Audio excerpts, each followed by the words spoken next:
Ladies and gentlemen, good morning, good afternoon, good evening. I am your host, Data T, and this is my channel, The Good Guys. Guys, today I come to you with a subject that it may be a little touchy, and I hope it doesn't sound like I'm rambling either, but the overall subject is, should we start to rely more on the death penalty? And the reason why I'm saying this, the reason why I'm bringing this up, is we are just seeing a number of heinous crimes being committed. It is, I don't know if it's just more so now that I'm just paying attention, or has it always been like this? And my belief is it is getting somewhat worse in society. Definitely all kinds of morals are just so loose, and the disillusion of doing the right thing and the overall lack of honor that we have in our society, it's just progressing. So the death penalty has always been with and has followed human society. You can go back to wherever humans existed and started society. And I even was looking at, parts of different cultures, and then we look at even the Greek society, and here we have the great picture here of the death of Socrates, a philosopher. And the reason why he was killed, because he questioned a lot of different things. They say piety, there was a number of things that he did, but ultimately he was, let's say, judged by his peers, a jury, and they voted for him to take his life, and he took his life by poison. Now, I'm going to bring you a number of events, a number of things that have happened recently, within the year or last year, and I want you guys to think about it, and we're going to talk a little bit more about why. Why should we do it? Definitely, even if we go to the history of the United States, it was always among us, even on the founding in the beginning. Although to much recently, which I have been able to look up, it says here that the death penalty is still active, okay, with the help of AI. Obviously, it even says that Biden actually pardoned a number of individuals, which he did actually. I think this is upon him leaving the White House or during his presidency. It says 37 individuals, okay, and there's not too many people on federal death row, but the federal death penalty is still there. It is still active, okay. I believe Trump made sure that is the case, okay. But anyway, let's look at one particular crime that had happened, and this has happened, I believe, is in North Carolina, I believe. And when I saw it, I kept saying to myself, who would do this? But I'm no longer surprised anymore. So check this out.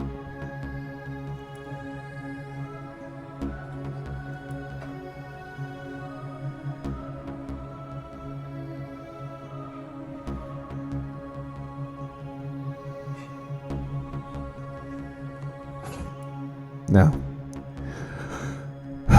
the man that he killed was a hotel owner, okay? And it says here, this happened in, Pittsburgh, Pennsylvania. That man was 50 years old. He was a father, it says here, of 3 girls. And this man just came and just blew his head off. For what reason?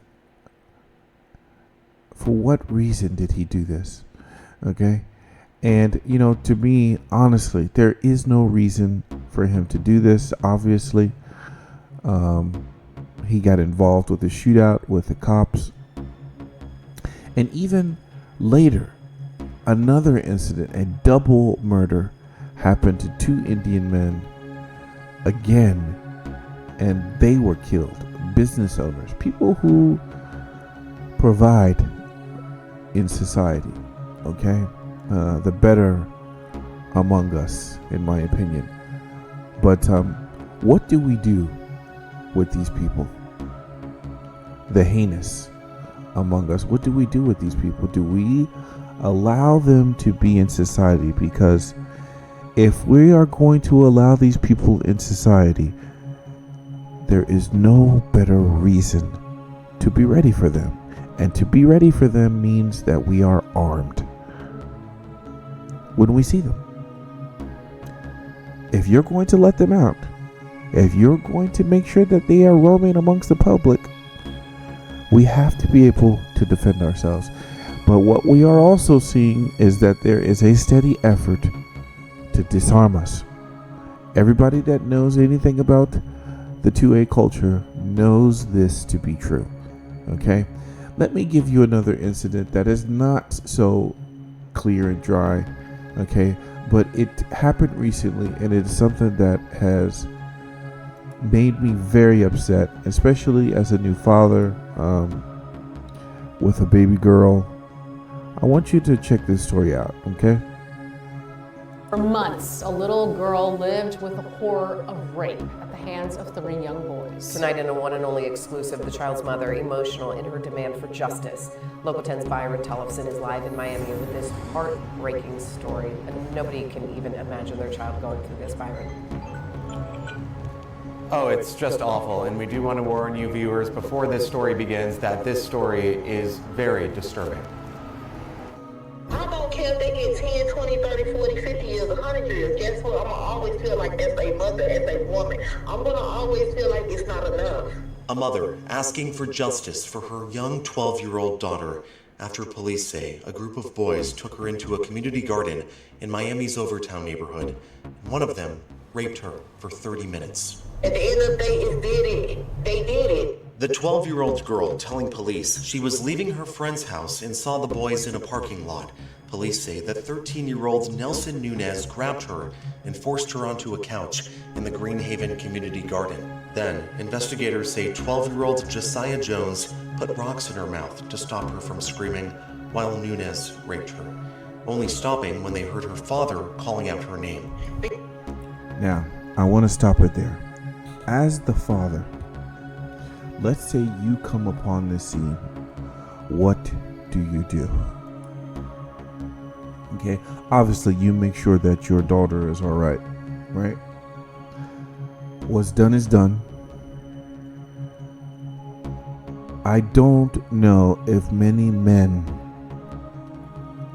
who would be armed at that time would have allowed these boys to leave.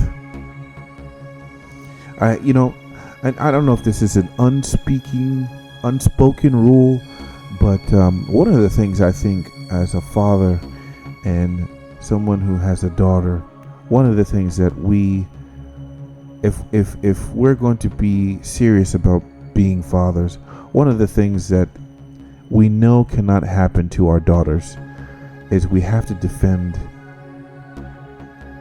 their chastity. Them being raped is a no-no. It is almost a death sentence for another human being, especially in your presence and if you know them. And there are other things that if something these things happen to your daughter, it's almost considered to be a failure. Let's say if she becomes a stripper or she becomes a porn star, that's definitely a failure of a father, in my opinion. Okay, but the fact that somebody takes your daughter without her permission,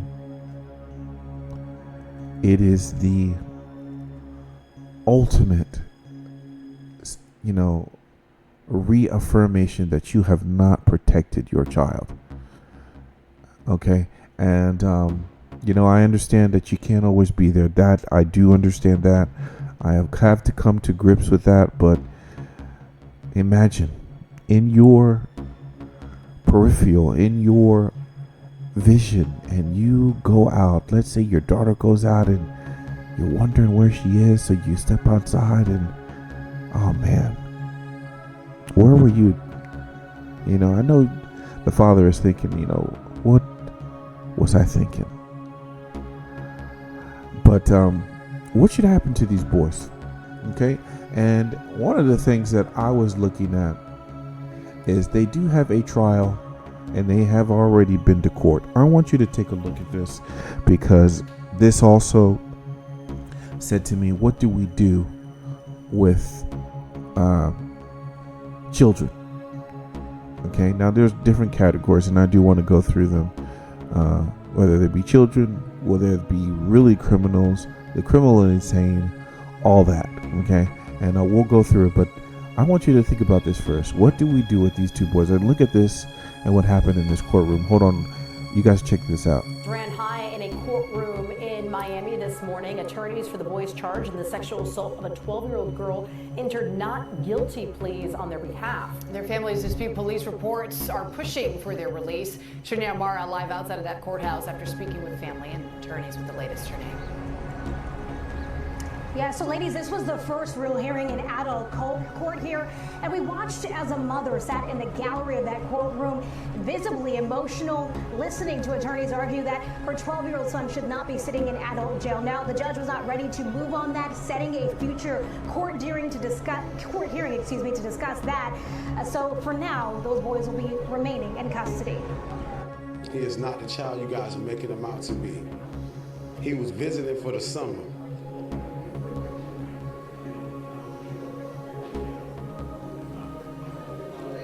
This is a 12-year-old boy we're talking about.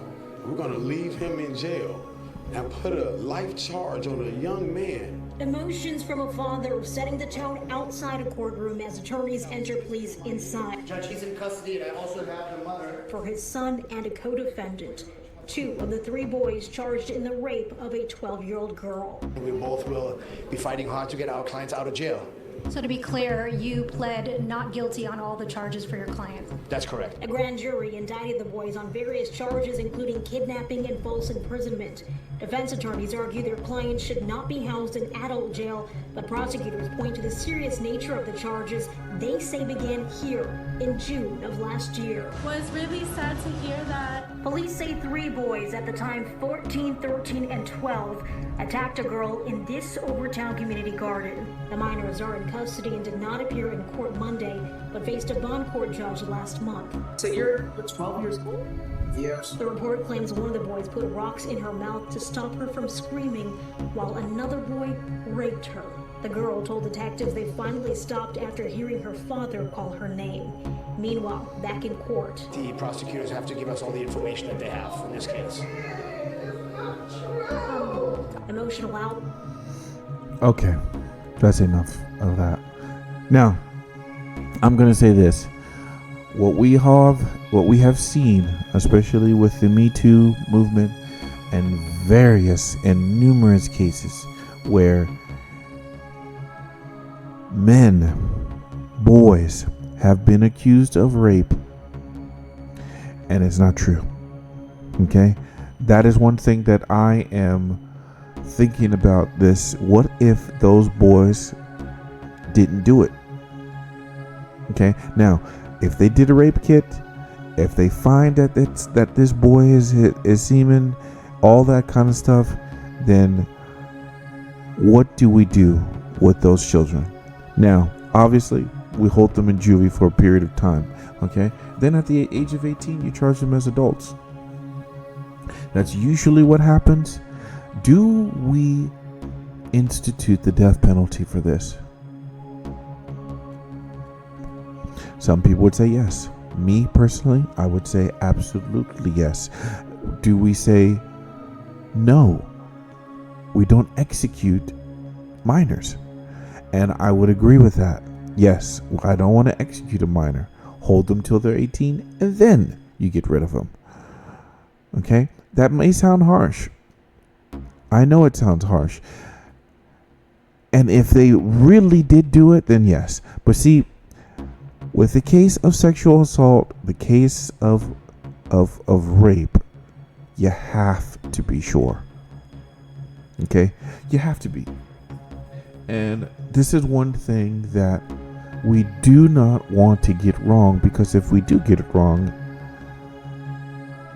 there's no coming back from capital punishment. And this is the argument, okay? If we go to the consideration of capital punishment, okay? There is obviously controversy and debate, okay? And this is from Wikipedia, and this is just a surmise of what people may think, and I do want to read it, okay? So if it says here, it says controversy and debate. The death penalty opponents regard the penalty as inhumane and criticize it for its irreversibility. And exactly, okay? They argue also that capital punishment lacks deterrence effect. I disagree with that. Or as a brutalization effect, discriminates against minorities and the poor. Obviously, these people are going to say that, and that encourages a culture of violence. There are many organizations worldwide, such as Amnesty International, and also you got the ACLU, whose main purpose is to stop the death penalty. Okay, now the advocates of the death penalty argue that it is a good tool for police and prosecutors in plea bargaining. I would agree. Okay, make sure that convicted criminals, particularly murderers, do not offend again. Yes, and that ensures justice for crimes such as homicide, where other penalties will not inflict the desired retribution demanded by the crime itself. Capital punishment for non-lethal crimes is usually considered more controversial and abolished in many of the countries that retain it. So here is the for and the not for capital punishment. Okay, and I am for it. I am for it for the most heinous among us. So who are some of those heinous among us? I want you to look at this one particular individual. Okay, and what has happened is he has come into the country illegally. And when he came into the country illegally, he killed a woman. Not to mention all of the other things that he has done. And I want you to take a look at this. Facing backlash over the fatal stabbing of a 41-year-old mom at a bus stop. As internal emails revealed, he was warned about the illegal migrant suspect, a violent offender with more than 30 prior arrests, but still released him before the crime. Back in November, police emailed, quote, Mr. Jallo is one of the repeat and violent offenders we discussed. I wanted to get your background on why he's out so soon. Unfortunately, based on the numerous dealings with him, it is not a question of if, but rather when he will maliciously wound or worse again. Jonathan Fahey served as acting ICE director in President Trump's first term and joins us now. So you get this email where they lay it out. They warn them that this could possibly be the end result, but there's zero response.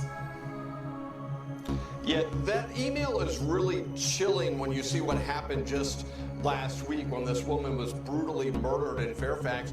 And a couple things that stand out over the email. This email was sent by a high-level person in the police department.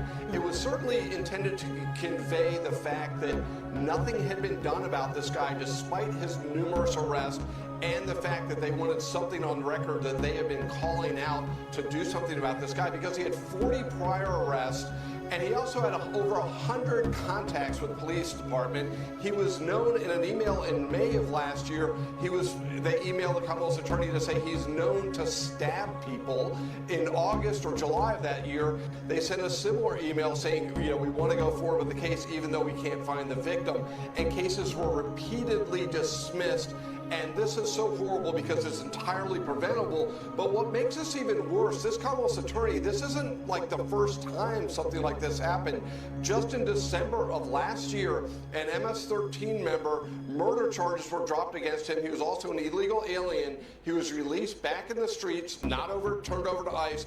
3 days later, he was charged with murdering someone else. So this is a pattern and practice, and unfortunately and horrifically, people die because of bad policies, and this is a prosecutor that's more interested in pushing a progressive agenda, 100%. A victim-first, criminal-last agenda. Okay, so you hear that, right? And what the man is saying is just 100% correct, okay? Because I want you to think about it.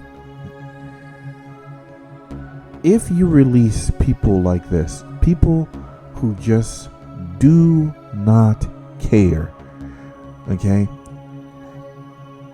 And you put them in the public, and you put them in the public where majority of them are unarmed.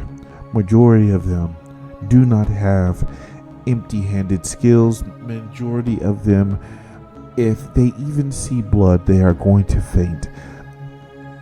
We have this over pussification of our country and of our men, where they do not learn how to fight. They have not been in a fight, and they are risk adverse. They are so put off by conflict that they don't even want to train for a potential conflict. And so how are you as a society, and you to be particular as an individual, how are you going to deal with this?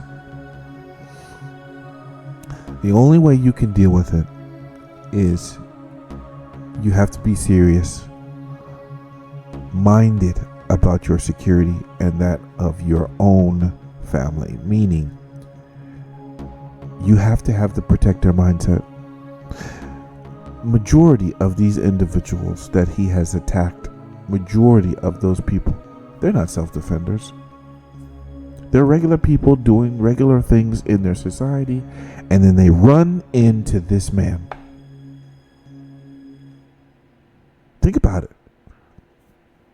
This could very well happen to any one of you that's listening, or any one of those people out there that's not listening. This is how you have to think about it. If you are one of those people that say, "Oh, that's not going to happen to me," you are wildly mistaken. Wildly mistaken. I mean, it can happen to anyone. And this is the problem. Okay? How can they just allow someone of this nature to be just put out there and then no defense? Okay? So this is a criminal. Now, how do we deal with someone also who's of the criminally insane? Check this out. Okay? This is in Connecticut, and this man was accused of cannibalism and murder, and he was granted a conditional release. It is beyond me why you would let somebody else somebody who has committed such a crazy, a visceral act, and you put him back in society. Look at what the family even said. It's they were so surprised that this happened. They even said to them, they even put out something too. They said, "Here, look, check this out." This was by the GOP leaders, I'm sorry, but it says his victim's family raised objections about his release. So they did say something about it. What about them? Where is the justice for them? Okay? This terrible decision puts public safety in jeopardy and is yet another terrible message to send to Connecticut violent crime victims and their families. This person should never be out. The statement contains, we are dumbfounded at this injustice. In what universe is this okay? And I agree. I'm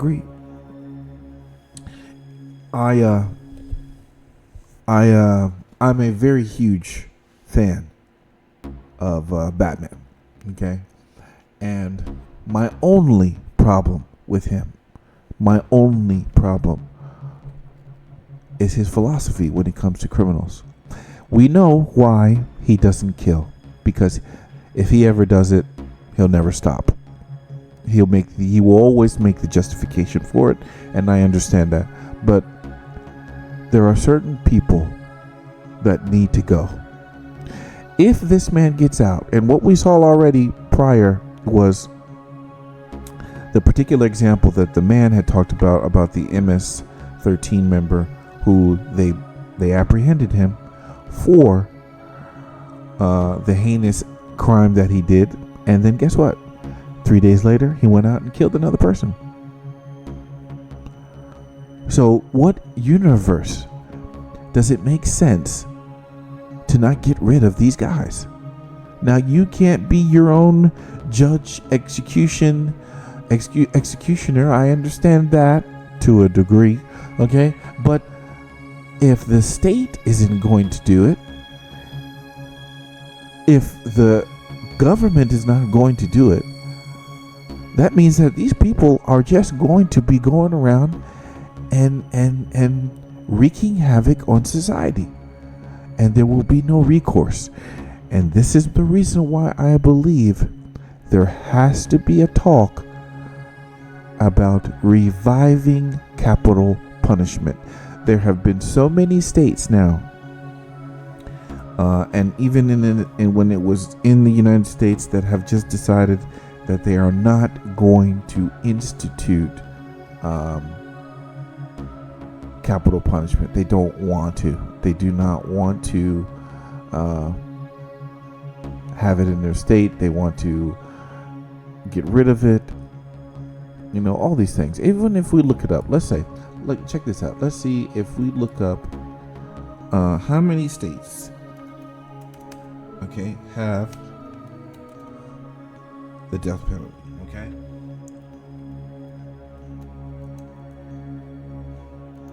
How many states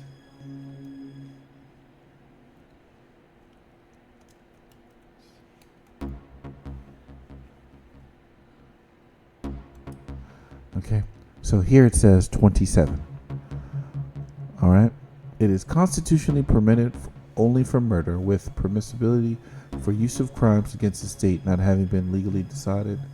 It is a legal penalty in 27 states. Only 21 of them have authority to so only 21 of them have authority to execute death sentence, with the other 6 subject to moratoriums. All right, so look at that. Maybe this is a better map. Okay. I'm trying to get something bigger there, but it says here states with and without the death penalty. Okay, so look at that.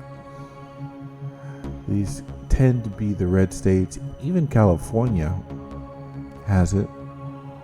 What about New York? New York doesn't have it. Okay. I wanted to pull this up, and I wanted to talk about this because we are going to see things getting worse. We have a problem in a particular state. Let's look at Virginia. Okay, Virginia is about to lose majority of their guns.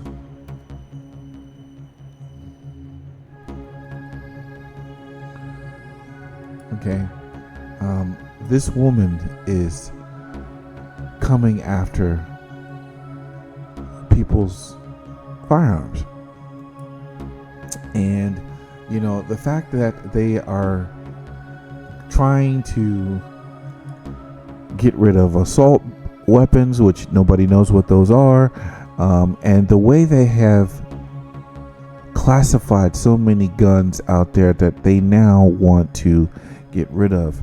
It's a huge problem. And I will say this, because what happens when the public knows that they are not being protected? Then it starts to invite revolt, or there starts to be protests.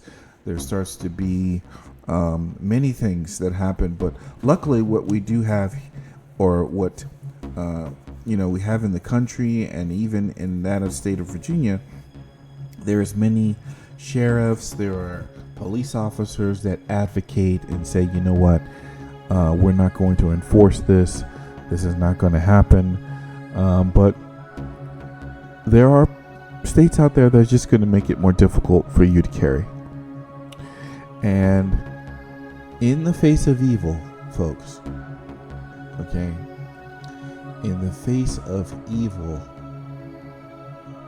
we do not want to be put in this position. What do? You ride it to the line as much as you can. There's no way we can advocate to you. This is the bad part, as being a good guy. And as being good guys, we can't advocate for you to break the law. At least we can't do it publicly. But you have to ride that law. You gotta be, if they say you can only have a 10-round firearm, you better have it. At the very least. And yes, a majority of us have firearms that go way beyond that.